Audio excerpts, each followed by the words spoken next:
নমস্কার বন্ধুরা, মৈত্রী রান্নাঘরে আপনাদের স্বাগত। তো আজকে আরেকটা রেসিপি আপনাদের সঙ্গে শেয়ার করব। তো সামনেই তো জন্মাষ্টমী, তো জন্মাষ্টমীর জন্য আজকে আপনাদের বানিয়ে দেখাবো তালের বড়া। তো ভগবান শ্রীকৃষ্ণের খুবই প্রিয় একটি পদ। তো দেখতে থাকুন আমি কিভাবে করি। এটা নিয়ে নিয়েছি তাল, দেখলেন একটা বড় সাইজের তাল নিয়ে নিয়েছি। এটাকে খোসা ছাড়িয়ে ওর পাল্পটা আমি বার করব। তো আমি আগে খোসাটা ছাড়িয়ে নিই, তারপর পাল্পটা বার করব।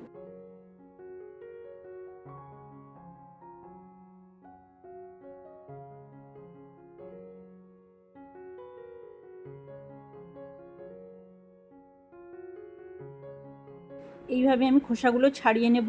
দেখুন তালটা খুব নরম বলে তাড়াতাড়ি উঠে যাচ্ছে খোসাগুলো। তো এবার আমি খোসাগুলো ছাড়ানোর পর জলের মধ্যে মাখিয়ে চটকে চটকে মাখিয়ে আমি তালের পাল্পটা বার করে নেব।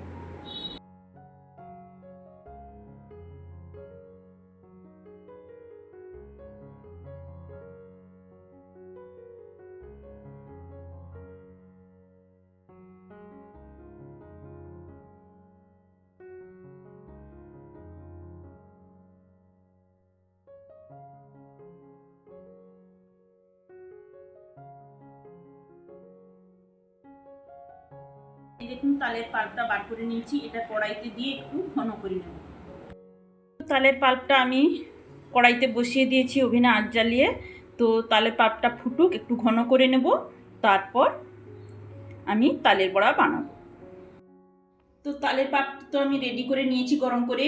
আর এখানে নিয়েছি ময়দা 300 গ্রাম মতো নিয়েছি, এখানে 150 গ্রাম মতো চালের গুঁড়ি নিয়েছি, এখানে নিয়েছি সুজি 100 গ্রাম, আর এখানে চিনি নিয়েছি 150 গ্রাম মতো, আর এখানে কি নিয়েছি বলুন তো, নারকেল কোড়া আর পরিমাণ মতো লবণ। তো এগুলো সমস্ত উপকরণ দিয়ে আমি এবার একটা ব্যাটার বানিয়ে নেব বড়ার জন্য।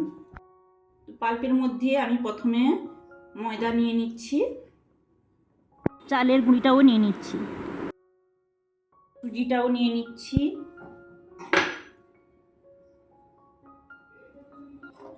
আর আমি চিনিটাও পরিমাণ মতো নিয়ে নিচ্ছি, নারকেল কোড়াটাও দিয়ে দিচ্ছি। এবার পরিমাণ মতো লবণটাও দিয়ে দিচ্ছি। এবার সমস্ত উপকরণ আমি হাত দিয়ে একটা ব্যাটার বানিয়ে নেব।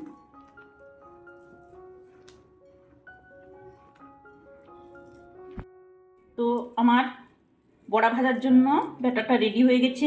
এবার চিনিটা গলা পর্যন্ত আমাকে ওয়েট করতে হবে। তো 15 মিনিট আমি চাপা দিয়ে রেখে দেব। 15 মিনিট চাপা দিয়ে রেখে দিলাম। 15 মিনিট পর আবার ফিরে আসি। তো 15 মিনিট পর আমি ফিরে এলাম। এই দেখুন চিনিগুলো গলে জল হয়ে গেছে, কীরকম দেখেছেন। এবার আমি আরেকবার ম্যাগনেট করে নেব ভালো করে, সমস্ত উপকরণ দিয়ে বড়াগুলো ভেজে নেব। তো ওভেনে কড়াই বসিয়ে দিয়েছি, কড়াইতে তেল দিয়ে দিয়েছি, সাদা তেলেই ভাজবো। তো আঁচও জ্বালিয়ে দিয়েছি, তেলটা গরম হোক, ততক্ষণে আমি ভালোভাবে ব্যাটারটা মাখিয়ে নেব। তো উপকরণগুলো ভালোভাবে মিশিয়ে নিয়েছি। ব্যাটারটা এইভাবে হবে, দেখুন বেশি পাতলাও হবে না, বেশি শক্ত হবে না, এইভাবে। এবার আমি তেল তো গরম হয়ে গেছে, কড়াইতে এবার একটু একটু দিয়ে বড়াগুলো ভেজে নেব। এইভাবে একটু একটু দিয়ে দেবো।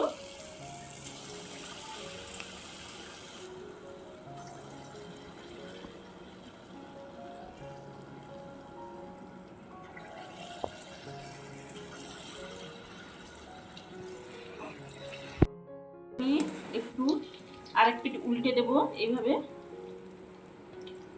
সমস্ত বড়াগুলো উল্টে দিচ্ছি লাল লাল করে। এবার আমি ভেজে নিব বড়াগুলো আরেক পিঠ।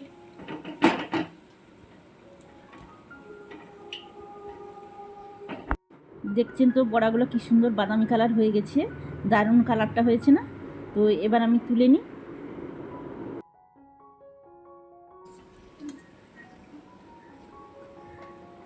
এইভাবে তেলটা ঝরিয়ে আমি তুলে নিচ্ছি বড়াগুলো।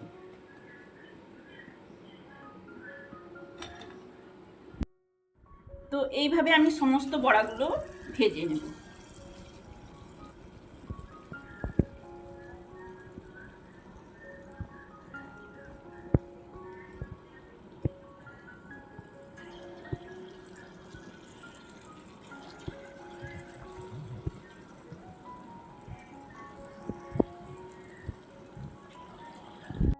সমস্ত তালের বড়া আমার ভাজা কমপ্লিট হয়ে গেছে। এই যে দেখুন কত সুন্দর হয়েছে বড়াগুলো। তো ভগবান শ্রীকৃষ্ণকে নিবেদন করার জন্য এইভাবে বানিয়ে দেখবেন, আর এগুলো 3-4 দিন রেখে সুন্দর খাওয়া যাবে।